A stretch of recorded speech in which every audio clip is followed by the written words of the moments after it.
Greetings, everyone. I'm Pete Pardo from SEA of Tranquility. Welcome to another episode of What's Up with SEA of Tranquility with my good friend Eric Porter, who came down to see me today. What do we got today, Eric? We got a cool prog release from 1973. PRE, otherwise known as Progressive Rock Experience, right? Indeed. Louisville, Kentucky. This is another one of those obscure rarities from the vaults, from the PQR label. Got a cool artwork, whether it's AI or not, I don't really know. It does look cool. Yeah. But interesting band who kind of came and went very, very quickly here in the States back in the early 70s at a time where prog rock was doing very, very well. I mean, 1973, we're talking, that's right in the middle of what, like, I'm trying to think of what else came out. Was that like right around the time of Relayer and Genesis, Lamb Lies Down on Broadway?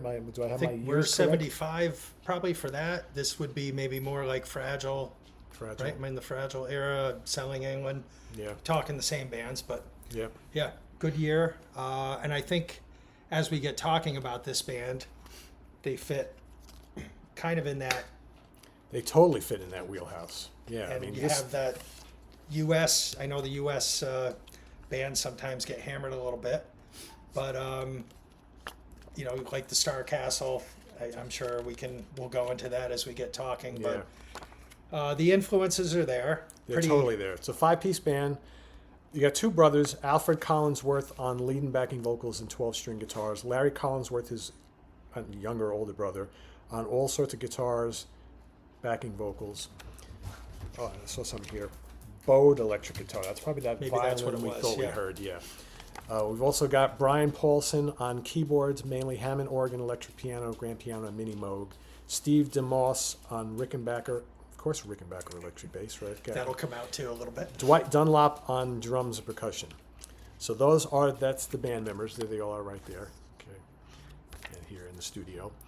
They talk about and hear some of their influences, and they mention bands like Van Morrison, Cream, Jimi Hendrix, Jeff Beck, Led Zeppelin.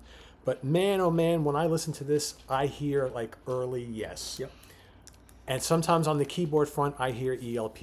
That's exactly what I was going to say, because I said when I was listening to it, you don't get that synth stuff that Wakeman did, Right. but you've got the organ, which gives it more of that ELP feel. Yeah, for sure. Sometimes the drums too. I think maybe the drummer's got a little more Carl Palmer influence than he does Could like be right. Alan White or a Bill Bruford. But definitely the Yes and the ELP are very pronounced. And one of the things I liked about him, Pete, when Pete gave me this to listen to, I've been listening to it on YouTube, so I'm looking at the disc, and the order is different on YouTube than it is on the CD. Yes, but true. I really liked the 12-string. Yeah, it's very good. And I think that even maybe got a little crimson-y, like the Mellow or Crimson stuff. But I think with the and obviously I don't think we talked about the singer, the vocally.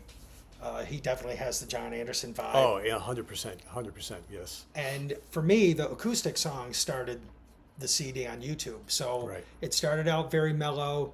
Yeah, on YouTube, it's more the bombastic stuff that's towards the end. Yes. Yeah, the more And, aggressive stuff. And this album does rock. Yep, There's some nice absolutely. rock, and the guitar soloing is really, really good. Like all the soloing from all the members is top notch. Really, really liked it a lot.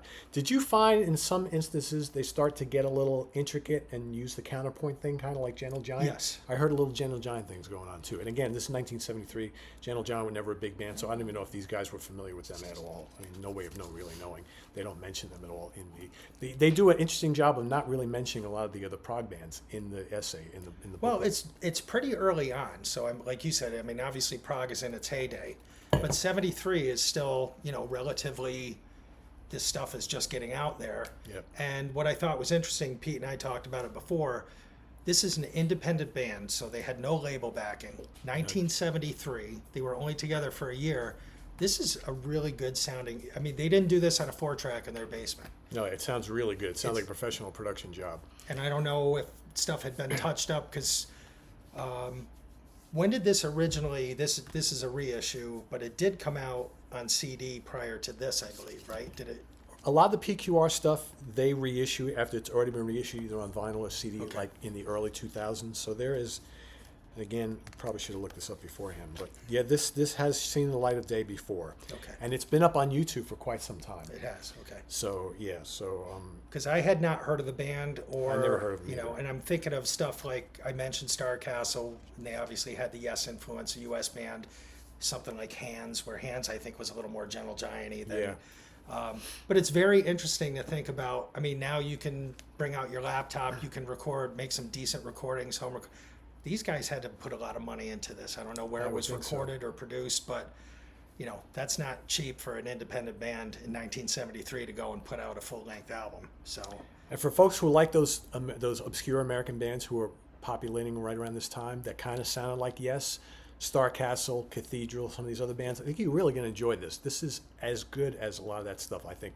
I enjoyed this quite a bit. Yeah, This I is agree. quite good. It's not a step down, even though you're, you know, like we said, we've made the comparisons to Yes and ELP. They're good players. Yeah. These are not guys that are, you know, not cutting it. They definitely cut the mustard on this record. And I love hearing the Rickenbacker. Yep. Oh, so good. Very And you can tell it immediately, right? You know that everybody knows that trebly tone of the Rickenbacker from guys like Squire and Michael Rutherford and, you know, Renaissance and all those other bands who, you know, and Geddy Lee, of course, right? You know that sound when you hear it.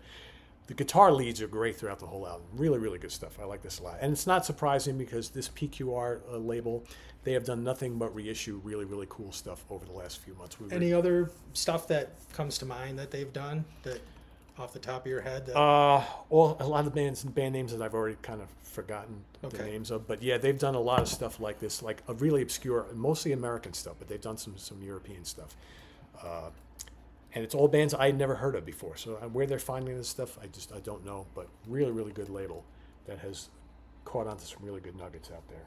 And we did talk about how there were certain parts where we thought it was violin, both Pete and I, because he just said that to me a minute before we went on, right? That we thought I we heard said, violin. you know, they don't list anybody playing violin on here, but I know I heard violin or something similar on those last two tracks, especially because it was right before he came over. I was re-listening to this again. I was like, oh, who's playing violin? And I'm looking, I'm like, there's nobody listed. But then I saw the Bode electric guitar that from Larry. That's probably what it is. That's probably what it is. Very, very cool stuff. Well done, very well done. What would you give this? I would give it 4. I mean, I think they did a great job. The only thing I can see somebody not liking it is they may say it's too derivative. derivative, but at the same time, I mean, and also there were. Did you pick up on some of the solo breaks and stuff? Really, like, changed direction. There were some things where there was just like almost like solo guitar in there, and I was like, that's really different from. So I thought, you know, there's some uniqueness to the band, and again, you're talking about a band that, according to the liner notes, they were only together for a year. So that means they wrote all this and recorded it within a year. Who knows? An album or two down the road, you're going to develop more of your own style. So you're, as well as they do this, it may be a bit derivative, but you don't know where it could have gone, you know, another album or two. We'll never know, unfortunately. Right. Yeah. Unless some of the band members, if they're still around and happen to be watching this and they want to comment down below, we do see that from time to time. That'd be great. Let us know what the history is. What happened? Why did, you know, did you guys have more material perhaps that you may have wanted to record and release later on? So you never know, right? But and it did say at least one of the guitar player, Larry, the one brother, has done like video game music, and so he stayed in the music business. And it did mention in the liner notes that they broke up due to financial issues. Yeah, I mean, it's got to be horrible for a band trying to make it big, playing this type of music, right? And you can't, exactly. You know, it says that they did go out and play some live dates with some major bands like Climax Blues Band, the blues band they do mention in there, who were a pretty notable band in 1975. Yep. But you know, they weren't getting on the Yes tour, they weren't getting on the Genesis tours or anything like that. So, or even bigger bands, right? So, it's hard when you're not making any money, and you know. But they were obviously looking at this was going to be a living for them. If they wanted to be, yeah, if for they sure. wanted to be the band. So. And it's interesting the timing, though, right? Because by '73, something like this gets signed to like CBS or Atlantic, right? I mean, they could have ran with this a little bit. Absolutely. I mean, look, as Star Castle got signed to a major label, so and look what I mean. They were not a huge band, but still, they made a little bit of money doing this, got some notoriety. So it's not out of the question that it could have happened. So. But yeah, great band. I thought I was really impressed. We'll go back to that, give you that cover again. Yeah, I'll drop the link to the PQR label below if you're interested in ordering this. I wonder if Ken has this over at lasercd.com. He hasn't mentioned it, but it's possible. You would think Ken would be selling this. And right now, I think it's only available on CD, but maybe there is a vinyl version. I'll check and see, and like I said, I'll drop the link down below so you can go check for yourself. And I'll drop the link to the YouTube channel as well, so you can listen to the whole album in its entirety, because I know people are going to want to hear this before they consider buying it. So it's well worth it. We both give it 4 out of 5 star. That's 4 thumbs up here from us. Right, exactly. So thanks for watching. Visit us on the web at www.seaoftranquility.org. We're on Facebook, YouTube, and Instagram all the damn time. Please subscribe if you haven't already and click on that notification bell so you get alerted of all of our content as a post. And please do hit the like button before you leave. Also down below, all the links that you can help out the channel. It's greatly appreciated, everybody. Thanks a lot. And I want to thank Eric for stopping by today, spending some time with me. It's a good day. Listening to this album and doing the review with me. So we'll see you all soon. Thanks, everybody. For Eric Porter, I'm Pete Pardo. Have a good day, everybody. Take care.